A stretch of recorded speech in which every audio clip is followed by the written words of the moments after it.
히브리서 7장 22절에서 28절 말씀입니다.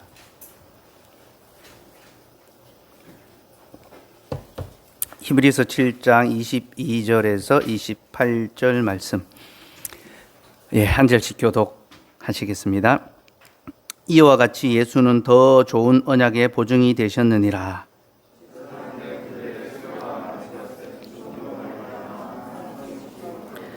예수는 영원히 계심으로 그 제사장 직분도 갈리지 아니하느니라.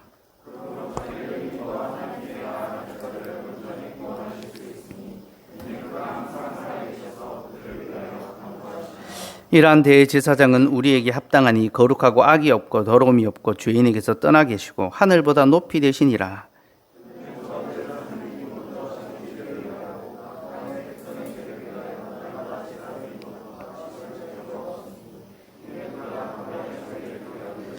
같이 합시다. 율법은 약점을 가진 사람들을 제사장으로 세웠거니와 율법의 하신 맹세의 말씀은 영원히 온전하게 되신 아들을 세우셨느니라. 아멘. 지난 주일에 제사장의 직분은 하나님의 백성들을 위하여 기도하도록 세움받은 직분이라 했습니다. 제사장은 매일 아침과 저녁으로 분향단에서 하나님을 향하여 향을 피워드리며 하나님의 백성들을 위하여 기도해야 합니다. 그래서 그 백성들의 연약함들이 회복되며 또 그 백성들의 그 죄가 사하여지고 하나님 앞에서 믿음의 삶을 살아갈 수 있도록 그들을 위하여 항상 기도하는 직분자가 제사장이었습니다. 그러나 인간 제사장들은 다 연약하여 그 직무를 제대로 수행하지 못했죠. 그들은 백성들을 돌아보기보다 자기의 안위를 더 살펴보았고 연약한 백성들의 그 필요에는 관심을 두지 아니하고 자신들의 배를 불리는 데에만 관심을 두었습니다. 바로 그들이 예수님 오셨을 당시에 헤롯의 왕궁에 거하였던 대제사장들의 실체였고 예수님께서는 그런 인간 제사장의 연약함을 다 극복하시고 완전하시고 온전한 영원한 대제사장으로 우리 곁에 오셨어. 임마누엘, 항상 우리와 함께 하시고 또 그는 하나님 보좌 우편으로 이제 승천하셔서 바로 거기서 우리를 위하여 아침과 저녁으로 날마다 기도하고 계십니다. 항상 쉬지 않고 기도하십니다. 여러분, 이것이 바로 예수 그리스도의 대제사장 되심의 의미입니다. 율법의 모든 약속은 연약한 인생도로 말미암아 성취되지 못하고 실행되지 못하고 그 복과 유익을 그 구원의 의뢰를 온 백성에게 미치지 못하였지만 완전하시고 의로우시고 거룩하신 참된 아들이신 예수 그리스도가 오시고 그가 모든 제사장의 직분을 완성하시고 또 지금도 그 직무를 수행하심으로 그리스도를 의지하는 자 그리스도를 힘 있는 자들을 능히 구원하시며 또 그들을 하나님의 거룩한 자로 지켜가십니다. 여러분, 우리는 주일에 예수님께서 대제사장의 직무를 수행하기 위하여 어떤 헌신을 하셨는지를 보았습니다. 그는 고통과 비통, 탄식에 사로잡혀 있는 우리의 삶의 현실로 찾아오셨습니다.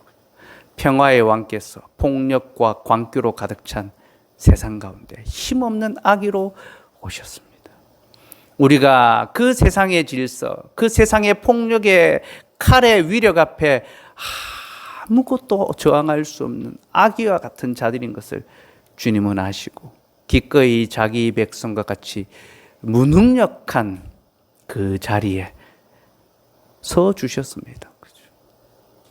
그리고 그는 우리의 모든 연약함을 다 짊어지셨습니다. 그래서 만왕의 왕이신 예수님께서 헤롯의 칼을 피해서 피신하셔야 되지 않습니까? 왕이 피신한다는 것은 그 왕이 자기의 능력을 사용하지 아니하고 자기 백성의 무기력에 기꺼이 동참하시고 그들의 무기력을 짊어지셨다라는 것을 보여주는 거죠.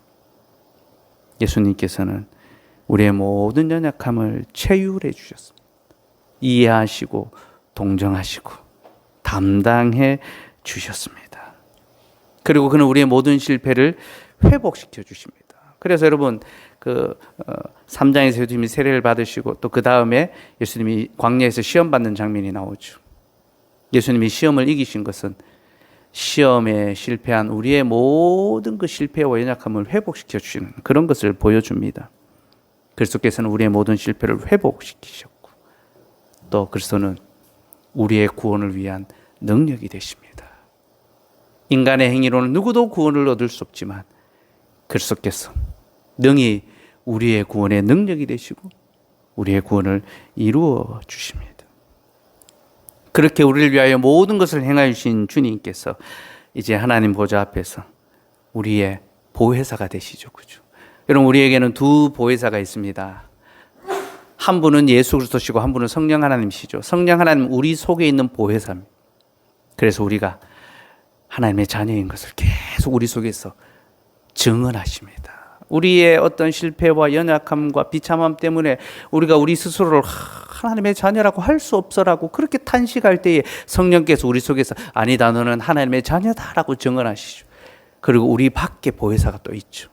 예수 그리스도께서 하나님 보좌 앞에서 항상 우리를 위하여 기도하시고 변호하시고 우리를 도우십니다.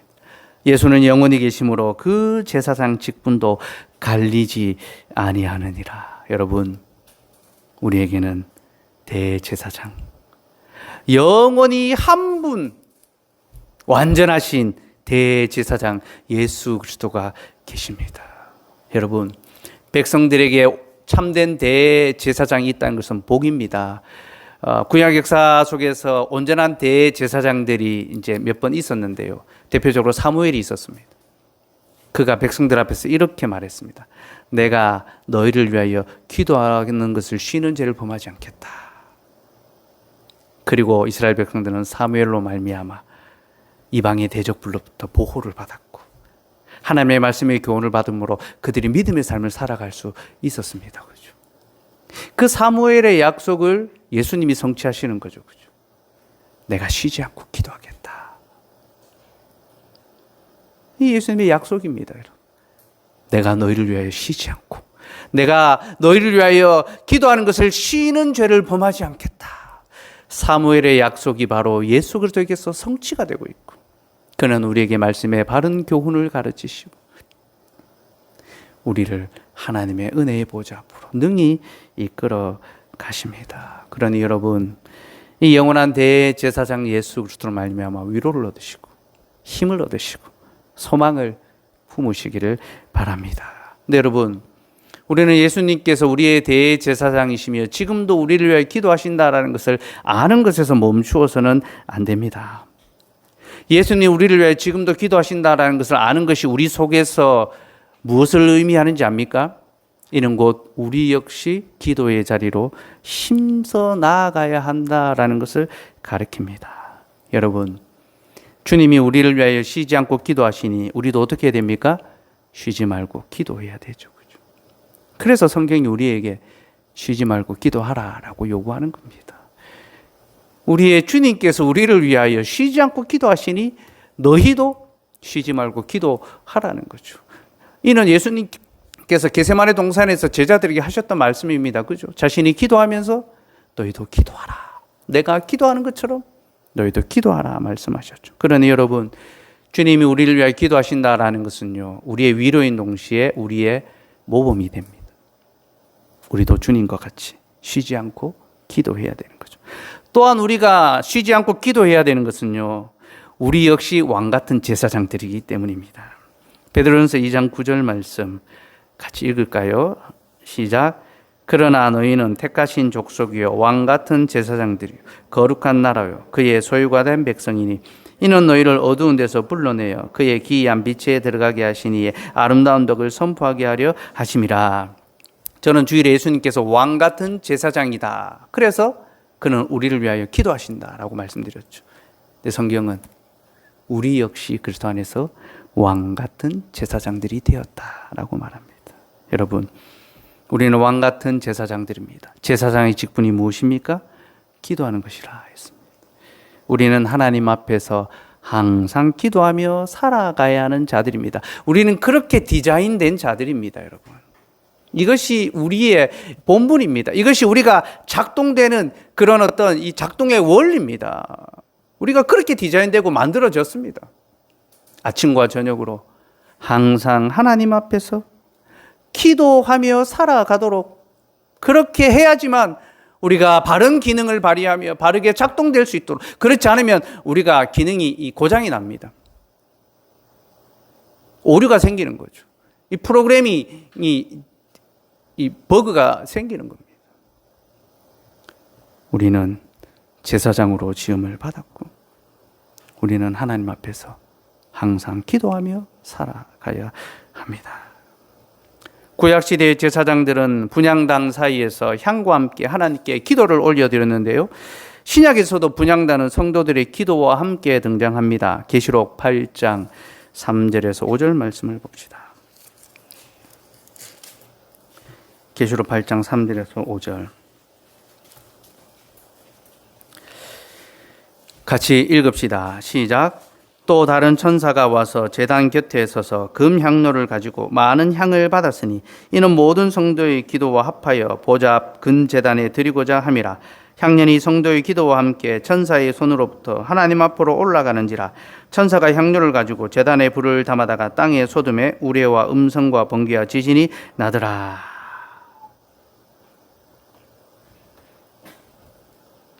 천사가 분향단에 향과 함께 성도들의 기도를 하나님께 올려드리고 있죠. 그죠? 분향단 위에서 향이 피워질 때에 성도들의 기도도 하나님께 함께 올려지고 있습니다.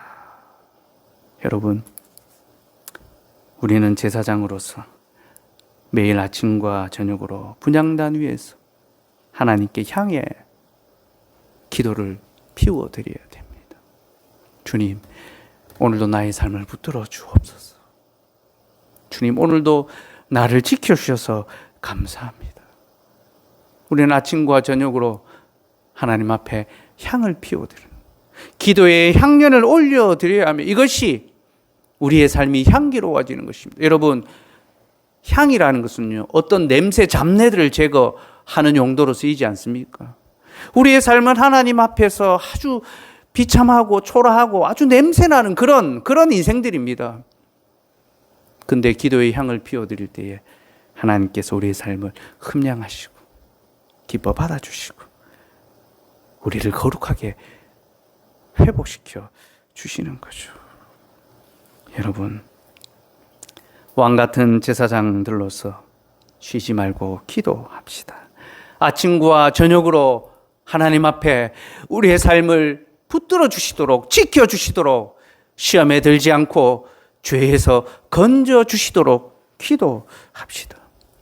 그리고 매일 그렇게 기도하는 자가 참으로 왕 같은 제사장입니다. 왕 같은 제사장은 하나님 앞에 기도하는 자입니다. 그리고 여러분, 우리가 이렇게 기도해야 하는 이유는요, 기도에는 역사하는 힘이 있기 때문입니다. 4절과 5절을 보니까요, 천사가 성도들의 기도를 하나님께 올려드리고 그리고 그 향로를 이 제단 불에 담아서 땅에 쏟으니까 우레와 음성과 번개와 지진이 일어났다라고 합니다. 4절 5절 한번 읽어봅시다. 시작. 향년이 성도의 기도와 함께 천사의 손으로부터 하나님 앞으로 올라가는지라. 천사가 향료를 가지고 제단에 불을 담아다가 땅에 쏟음에 우레와 음성과 번개와 지진이 나더라.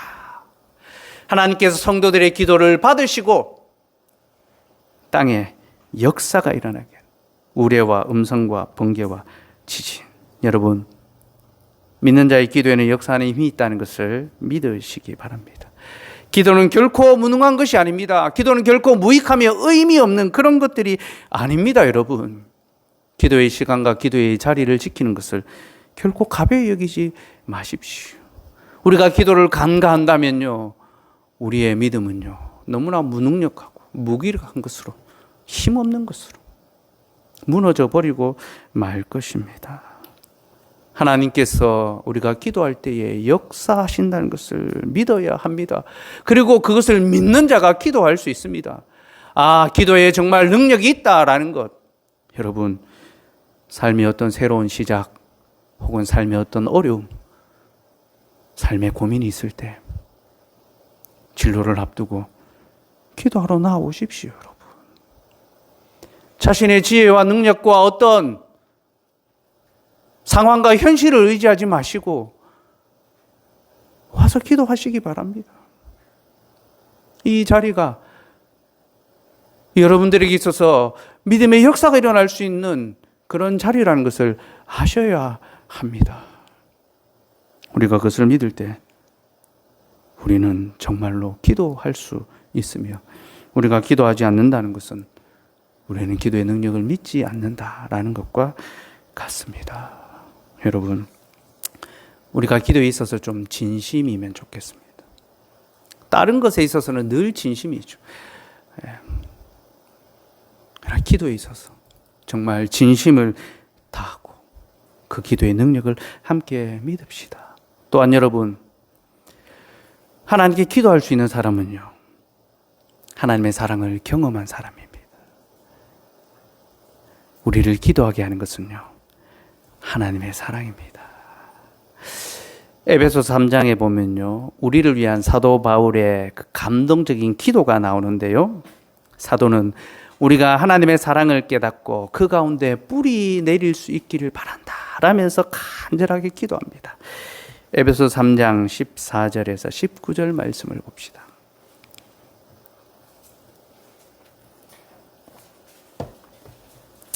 에베소 3장 14절에서 19절입니다. 같이 읽읍시다. 시작. 이러므로 내가 하늘과 땅에 있는 각 족속에게 이름을 주신 아버지 앞에 무릎을 꿇고 비노니 그의 영광의 풍성을 따라 그의 성령으로 말미암아 너희 속 사람을 능력으로 강건하게 하시오며 믿음으로 말미암아 그리스도께서 너희 마음에 계시게 하시옵고 너희가 사랑 가운데서 뿌리가 박히고 터가 굳어져서 능히 모든 성도와 함께 지식에 넘치는 그리스도의 사랑을 알고 그 너비와 길이와 높이와 깊이가 어떠함을 깨달아 하나님의 모든 충만하신 것으로 너희에게 충만하게 하시기를 구하노라. 여러분, 사도는 기도의 능력을 믿었습니다. 그리고 교회를 위하여, 자신의 사랑하는 성도를 위하여 기도했습니다. 그는 좋은 직분자였죠. 그의 기도의 내용이 무엇입니까? 여러분, 그리스도의 사랑이 얼마나 놀라운지 아십니까? 하나님의 사랑이 얼마나 놀랍고 풍성한지 아십니까? 나의 소원은 여러분들이 바로 그 예수 그리스도의 사랑 가운데 터가 박히고 뿌리가 내리고 굳어지기를, 그 터가 굳어지기를, 그리스도의 사랑에 깊이 뿌리를 내리고 그 사랑 가운데 자라갈 수 있기를 바라는 것, 그것이 사도의 소원이었습니다. 그러면서 그는 그리스도의 그 사랑의 너비와 길이와 높이와 깊이가 어떤지를 알라라고 합니다. 제가 예전에 이 부분 설교한 적이 있습니다. 그리스도의 사랑의 너비, 그 길이, 영원한 사랑, 그 높이, 하늘 끝까지 오르죠. 그 깊이, 우리의 가장 그 비참한 그 실패의 자리까지도 그리스도께서 찾아오시고 우리를 사랑으로 붙들으시잖아요. 그죠? 바로 그 사랑을 알라. 하나님께서 너희를 어떻게 사랑하시는지 그 사랑을 알라. 그렇게 기도했습니다. 그리고 너희가 진실로 그 사랑을 깨닫게 될 때에 너희 역시 하나님을 향하여 간절히 기도하게 될 것이다. 그렇게 말합니다. 20절, 21절 말씀. 20절, 21절 같이 읽읍시다. 시작. 우리 가운데서 역사하시는 능력대로 우리가 구하거나 생각하는 모든 것에 더 넘치도록 능히 하실 이에게 교회 안에서와 그리스도 예수 안에서 영광이 대대로 영원 무궁하기를 원하노라. 아멘. 하나님께서는 우리가 기도하는 것 이상으로 역사하신다. 우리가 구하거나 생각하는 모든 것에 더 넘치도록 능히 행하신다. 그러므로 그는 교회 안에서 대대로 영광과 찬송을 받으셔야 한다. 그렇게 말하죠. 하나님의 사랑을 깊이 경험한 자는 하나님 앞에 기도하고 하나님께서는 그가 기도하는 것보다 더 많이 일하시고 역사하신다라는 거죠. 그러므로 여러분, 하나님의 사랑을 깊이 생각해 봅시다. 그가 얼마나 우리를 사랑하시는지, 또 지금까지 우리를 붙드셨는지 돌아봅시다. 여러분, 평화의 왕께서 죄와 광기, 폭력으로 가득 찬 세상, 곧 우리가 매일 발을 디디고 살아가는 이 고통스러운 삶의 현실, 그 현장 속으로 찾아오셨습니다.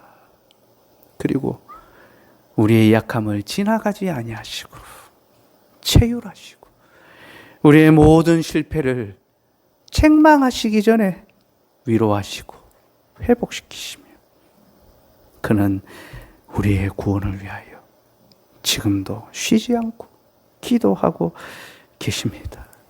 여러분, 여기 그리스도의 사랑의 너비와 길이와 높이와 깊이가 있지 않습니까? 우리가 어디서 또 이런 사랑을 만나볼 수 있단 말입니까? 한낱 연인의 사랑의 고백이 그리스도의 사랑에 비할 수 있습니까? 부모와 자식의 그 사랑이 그리스도의 사랑에 비할 수가 있습니까? 아닙니다, 여러분. 세상의 그 어떤 사랑도 감히 그리스도의 사랑에 비할 수가 없습니다. 그러니 그 사랑 가운데 뿌리가 박히고 터가 굳어져서 사랑 안에서 하나님께 간절히 기도합시다. 하나님이 우리를 이처럼 사랑하시니 이제 그 사랑의 하나님을 향하여 우리의 마음의 소원을 아뢰어 드립시다. 그리하면 그가 능력으로 역사하시며 우리가 구하거나 생각하는 것보다 더욱 넘치도록 능히 이루어 주실 것입니다. 그는 전능하신 하나님이시며 우리의 아버지시기 때문입니다. 그럼 여러분, 우리가 무엇을 위하여 기도해야 할까요? 우리는 하나님께서 우리에게 맡기신 직분을 위하여 기도해야 됩니다. 우리는 기도가 직분과 깊이 연결되어 있다는 것을 알아야 합니다. 그러니 우리의 직분이 무엇인지를 생각하고 그 직분을 수행하기 위하여 우리는 기도해야 합니다. 우리의 첫 번째 직분이 무엇입니까? 우리는 예배자로 부름받았습니다. 제사장은 예배하는 자들입니다. 그러니 우리는 먼저 주일의 예배를 위하여 기도해야 합니다. 우리가 주일의 예배를 지킬 수 있도록 또한 전심으로 하나님을 찾을 수 있도록 기도합시다. 여러분, 우리 시대에는요, 이 예배를 방해하는 요소들이 너무나 많고 위협하는 일들이 너무나 많이 벌어집니다. 칼빈 선생은 예배는 본디 하나님의 은혜 위에 이루어지는 일이다라고 했습니다.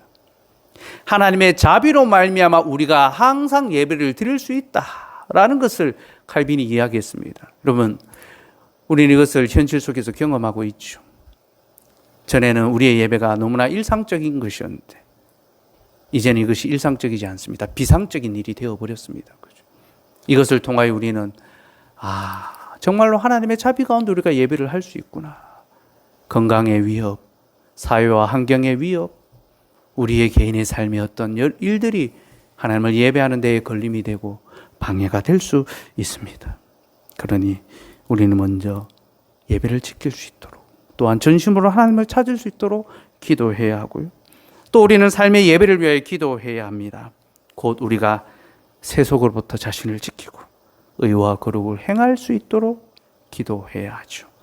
둘째로 우리는 가정의 제사장으로 부름을 받았습니다. 여러분, 남편과 아내, 부모와 자식은 모두 직분적인 부르심이라는 것을 알아야 합니다. 이는 단순한 역할이 아니라 하나님 앞에서 받은 직분입니다. 우리는 남편으로서 기도해야 합니다. 가정을 지키고 보호하며 가족들에게 영적이며 육적인 양식을 잘 공급할 수 있도록 가르칠 수 있도록 기도해야 합니다. 남편은 가정의 보호자로 세움을 받았기 때문입니다. 또한 우리는 아내로서 기도해야 합니다. 가정을 순복함으로 세워가고 또 가족들을 사랑으로 섬기며 그 가족들의 영혼의 필요를 채우고 또 세밀하게 돌아볼 수 있도록 기도해야 합니다. 특별히 근심과 염려를 물리치고 감사함으로 가족들을 돌아볼 수 있도록 기도해야 됩니다. 여러분 참 이상하게도 엄마가 된다는 것, 아내가 된다는 것은요, 자꾸 불만이 많아지는, 자꾸 짜증이 많아지는 그런 위치에 서게 되는 것 같아요. 그게 또 그럴 수밖에 없는 것 같아요. 남편을 믿고 결혼했는데 남편이 이제 약속을 안 지키잖아요. 그렇죠? 결혼할 때는 막 고백문 읽으면서 이렇게 하겠다 했는데 살아보니까 그 고백문이 온데간데 없고 가정을 돌아보는 그 일에 있어서 책임을 다하지 않거든요. 또 자녀들을 키워보니까 내가 생각했던 것만큼의 어떤 기대, 또 내 삶의 형편을 보니까 내가 결혼을 통하여 꿈꿨던 어떤 이상, 판타지가 있잖아요. 그죠? 행복의 어떤 그런 삶이 안 이루어지는 것 같으니까 자꾸 마음에 어떤 불편함과 또 불행한 마음, 또 그런 어떤 불평들이 자꾸 나올 수 있습니다. 그러나 우리는 걱정과 근심과 염려와 모든 불만을 내려놓고 하나님 앞에서 감사함으로 또 사랑함으로 그 가정을 세워가고 가족들을 돌아볼 수 있도록 기도해야 합니다. 또 우리는 부모로서 기도해야 합니다. 자녀들을 말씀으로 잘 양육하고 사랑으로 지도할 수 있도록 기도해야 되죠. 그런 자녀를 낳을 수 있도록 또 기도하며 기다려야 합니다. 또 우리는 자녀로서 기도해야 합니다. 부모를 주 안에서 잘 공경하며 그가 전하는 말씀의 교훈에 순복하며 따를 수 있도록 좋은 자녀가 될 수 있도록 기도해야 합니다. 셋째로 우리는 교회의 성도로 부름을 받았습니다. 우리는 주님의 교회를 세우는 영광스러운 일에 부름받은 그리스도인들입니다. 성도입니다. 성도라는 이름은 아무에게나 주지 않습니다. 거룩한 무리, 주의 거룩한 백성들에게 주는 영광스러운 칭호요 직분입니다. 그러니 우리는 교회를 세워가는 일에 함께 기도해야 됩니다. 먼저 직분자는 말씀으로 성도들을 잘 교훈하며 또 돌보며 그들을 위하여 기도하는 일에 더욱 열심을 낼 수 있도록 기도해야 합니다. 또한 성도들은 말씀의 교훈에 순복하며 서로 사랑하고 섬김으로써 그리스도의 몸된 교회를 아름답게 잘 세워갈 수 있도록 주의 교회가 우리의 사랑과 섬김을 통하여 우뚝 설 수 있도록 그렇게 기도해야 합니다. 마지막 네 번째로 우리는 세상의 제사장으로 부름을 받았습니다. 우리는 이 세상을 거룩한 하나님의 나라로 만들기 위하여 세움을 입은 제사장들입니다. 그래서 우리는 우리의 직장과 생업터를 위하여 기도해야 합니다. 그저 우리의 안위와 우리의 잘됨만을 위해서 기도하는 것이 아니라 우리를 통하여 이 직장과 생업터가 잘 될 수 있도록 기도해야 합니다. 또한 우리가 세상 가운데 착한 행실을 행함으로 그리스도의 덕을 나타낼 수 있도록 기도해야 하며 바로 이를 통하여 우리의 직장 상사들과 동료들과 이웃들이 그리스도의 영광을 보고 하나님께 찬송을 돌릴 수 있도록 그들도 복음의 그 비밀을 알고 하나님을 예배할 수 있는 그런 은혜를 누릴 수 있도록 우리는 세상 가운데 제사장으로 살아야 하며 바로 그 일을 위하여 함께 기도해야 합니다.